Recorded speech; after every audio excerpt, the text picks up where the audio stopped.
Joining me now to discuss the situation is the chair of the Calvary Task Force, Father Tony Percy. Father Tony, welcome to the program. I want to say again for my viewers up front, this is a privately owned, privately run Canberra hospital. Now, the lease on the hospital is supposed to run for another 76 years, meaning the government will have to pass legislation for the takeover. But beyond garnering community support, is there much else you can do? Yeah, well, we've got a petition going, Peter. Thanks for having me on the show. Got a petition going, which within a week now has just about 18,000 signatories to it. So that's been remarkable. And we've got people of all faiths, as you mentioned, and people of no faith saying, look, this is a blatant attack, and it's an attack not only on the property rights of Calvary, the land, the property, the service agreement, but it's also an attack on the democracy of the country. I mean, property rights are foundational to a free and fair country. So there's a real problem. The way the legislation is constructed is very devious.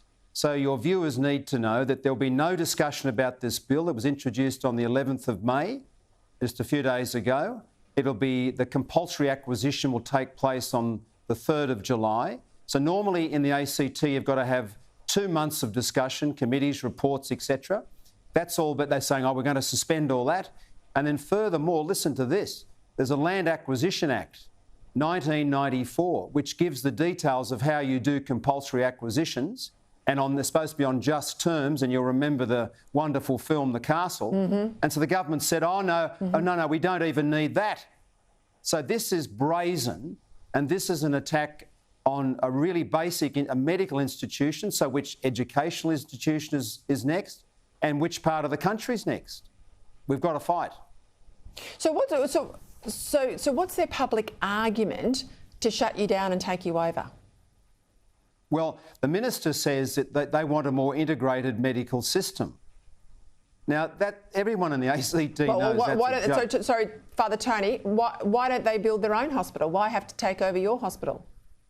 Well, we're in negotiation with Calvary to sort of do that, but then the government went quiet and just said, oh, we'll do this with a compulsory acquisition.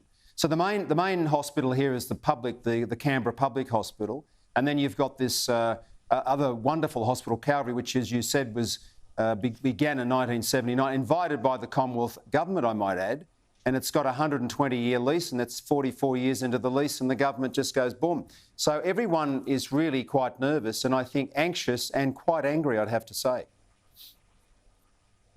One of the sticking points, I mean, I used to live in Canberra, obviously don't now, but one of the sticking points has been that you don't provide euthanasia or abortion services. You know, that's not unusual for a Catholic institution. But the reports about that also note that the other main hospital in Canberra doesn't provide abortion services either. So is this nothing other than religious targeting? Well, the government had an abortion sort of survey last year about how they were providing abortion services. Now, the report came out on the 10th of April 2023, just a month ago. On page 2 of that report, it says, look, we know that neither the main public hospital, the Canberra Public Hospital, they don't do abortions except in exceptional circumstances, and neither does Calvary. And then yet, at the back end of that report, it says, oh, well, you know, the medical services offered by Calvary have too much of a religious overtone. Imagine if people in Sydney heard that about St Vincent's, or in Brisbane about the Mater Hospital, or down there in Victoria with the Mercy. I mean, this is preposterous. No one's ever complained that somehow our services are overly religious. They're delighted with the medical attention and delighted with the pastoral care. I mean, I make one point, Peter. I think this is very interesting. And a chief academic said this to me this afternoon. I hadn't thought about it. He said, you know, it's a Catholic hospital. Imagine if it was an Indigenous hospital or an Islamic hospital. Maybe you say it's an atheistic hospital. Would they be keen to shut it down? I bet you they wouldn't be. What's been the consultation with staff and patients and everyone who uses your facility? It's been no consultation, none at all. The minister, in fact, conducted her own consultation just in a cafe the other day with a few staff from Calvary about the magnificent institution called Clare Holland House, Peter, which does palliative services. And she said to them, I know it well. Look, we'll take over. Yeah, we'll take over, she said, the community palliative care, and you guys look after the institutional care. So here she's beginning by saying, oh, we want a more integrated service. And here she is dividing the whole thing even before we've done the takeover.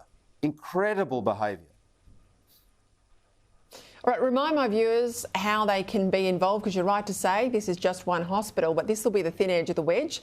They'll go after Catholic schools and faith schools around the country as well. How can people get involved and support your petition? Where do they go?